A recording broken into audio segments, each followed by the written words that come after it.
வணக்கம் நண்பர்களே, welcome from MIM DBT real estate Chennai.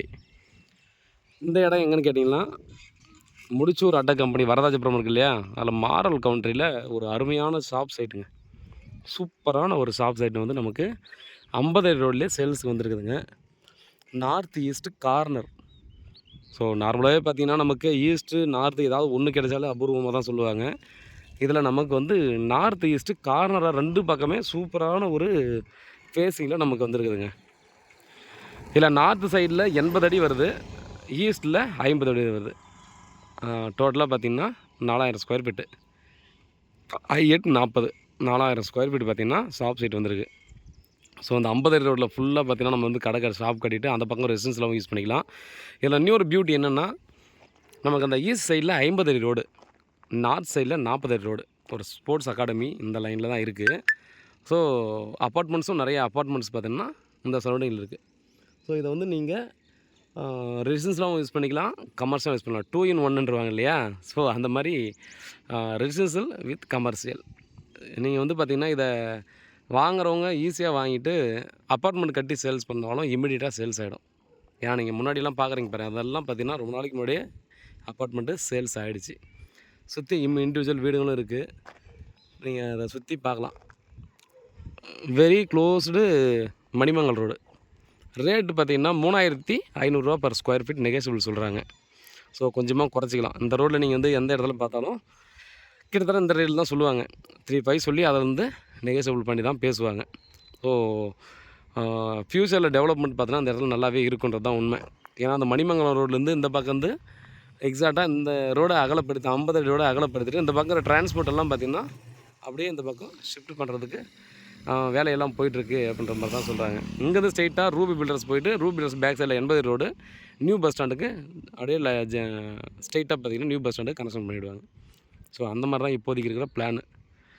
இமீடியட்டாக பார்த்திங்கன்னா ஒரு 6 மாதம் 1 வருஷத்துக்குள்ளே பார்த்தீங்கன்னா ரேட்டு ரொம்ப ஸ்பீடாக க்ரோத் ஆகும் அப்படின்றதுல நமக்கு எந்த ஒரு சந்தேகமும் தேவையில்லை. ஏன்னா இந்த மணிமங்கலம் ரோடு இருக்குது இல்லையா. ஸோ அந்த மணிமங்கல் ரோட்லேருந்து ஸ்ரீபெரும்புத்தூர் இருக்குது பாருங்கள். ஸோ அந்த ஸ்ரீபெரும்புத்தூர்லேருந்து நியூ ஏர்போர்ட்டுக்கு லிங்க் வருது. ஸோ அதை வந்து நம்ம மணிமங்கலம் வரையும் ரோடு வந்து பெரிய ரோடு போட்டாங்க. 80 ரோடுன்னு நினைக்கிறேன். 80 அடியாக 100 அடி ரோடு வந்து பார்த்திங்கன்னா அந்த மணிமங்கலம் வரையும் போட்டாங்க.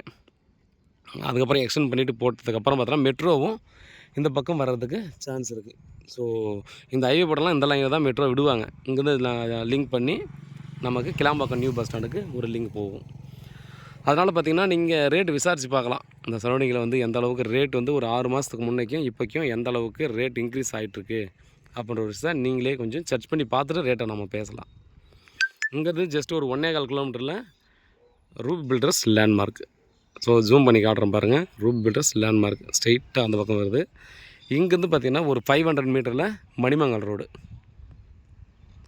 இங்கேருந்து வந்துடுது. முடிச்சூர் அட்டக்கம்பளி ஜங்ஷனுக்கு இங்கேருந்து ஒரு 2 கிலோமீட்டரில் வந்துடுது. அதே போல் ஒரு 3.5 கிலோமீட்டரில் வண்டலூர் ரயில்வே ஸ்டேஷன் வந்துடும். இங்கேருந்து ரூபி பில்டர்ஸ் மெயின் ரோடும் பார்த்திங்கன்னா ஒரு 1.25 கிலோமீட்டரில் வந்துடும். தாம்பரம் போகணுன்னா ஒரு 5 கிலோமீட்டரில் தாம்பரம் ரயில்வே ஸ்டேஷன் வந்துடுது. ஸோ எல்லா ஃபெசிலிட்டியுமே பார்த்திங்கன்னா நியர்பை வந்துடும். அதே போல் இந்த ஏரியா வந்து சேஃபாக இருக்குமான்னு கேட்டிங்கன்னா சேஃபான இடம் தான். நீங்கள் ஈவினிங் டைமில் வந்து பார்த்தா தெரியும், ஆண்கள் பெண்கள் எல்லோரும் பார்த்தோன்னா வாக்கிங் வந்து 6 மணி ஆனாலும் நடக்கக்கூடிய ஒரு இடம் தான் இது. ஸோ அந்த அளவுக்கு பார்த்தோன்னா ரொம்ப சேஃபான இடம். ஏன்னா அங்கே பக்கத்தில் வந்து எஸ்பி வீடெல்லாம் இருக்குது.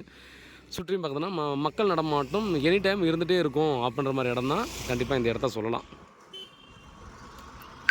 பாருங்கள், நல்ல ப்ராப்பர்ட்டி. நமக்கு வந்து ஈஸியாக வந்து ஒரு இன்வெஸ்டர் வந்து வாங்கி இதை அப்பார்ட்மெண்ட் கட்டணும் அப்படின்னு நினைக்கிறவங்களோ, கீழே ஃபுல்லாக பார்த்தீங்கன்னா ஷாப் கட்டிட்டு மேலே வந்து வேறு ஏதாவது அப்பார்ட்மெண்ட் கட்டுறதோ அந்த மாதிரிலாம் பண்ணலாம். இல்லைனா இண்டிவிஜுவல் வீடு வந்து பேக் சைடில் கட்டிட்டு ஒரு லைன் ஃபுல்லாக பார்த்தீங்கன்னா ஷாப் யூஸ் பண்ணுறதோ இந்த மாதிரிலாம் பண்ணிக்கலாம். ஸோ எல்லாத்துக்கும் பயன்படுத்தக்கூடிய ஒரு இடமா தான் இது இருக்கும் அப்படின்னு தான் சொல்லணும். ஏன்னா நீங்கள் ஒரு கடையே கட்டி இப்போது ரெண்ட்டுக்கு நம்ம விட்டாலோ கடை வச்சாலும் பார்த்திங்கன்னா இந்த ஏரியாவில் நம்ம மெயின் ரோடுக்கு போனால் மட்டும்தான் நம்ம கடைக்கே போக முடியும். மெயின் ரோடுனா கூட பார்த்திங்கன்னா இங்கேருந்து நம்ம முடிச்சுட்டு அட்டக்கம்பெனி தான் போகணும். அப்படி இல்லாட்டி பார்த்திங்கன்னா அங்கேருந்து ஆஞ்சநேயர் கோயில் தான் போகணும். ஸோ ஷாப்னா அங்கே தான் போகணும், இல்லைனா இந்த கிருஷ்ணா நகர் போகணும். இந்த ஏரியாவில் கடைகளும் இல்லை. இமீடியட்டாக ஒரு மளிகை கடை வச்சா கூட பார்த்திங்கன்னா ஈஸியாக நல்லாவே ரன் ஆகும். இந்த ஏரியாவில் இருக்கிறவங்க எல்லோரும் அங்கே தான் போகிறாங்கன்றதால சொல்கிறேன். ஸோ வீட்டில் மகாலட்சுமியோடு வாங்க, பாருங்கள். ப்ராப்பர்ட்டி கண்டிப்பாக அந்த பட்ஜெட்டில் உங்களுக்கு வரும் அப்படின்னா கண்டிப்பாக பாருங்கள். நல்ல ப்ராப்பர்ட்டி, ஃப்யூச்சர் டெவலப்மெண்ட் பார்த்திங்கன்னா ரொம்ப சூப்பராக இருக்கும் இந்த ஏரியா. அதனால் பாருங்கள். வேறு ஏதாவது டவுட் இருந்தால் வாட்ஸ்அப் பண்ணுங்கள், கால் பண்ணுங்கள். பதில் காத்திருக்கேன். உண்மையாகவும் நேர்மையாகவும் கூட நான். நன்றி.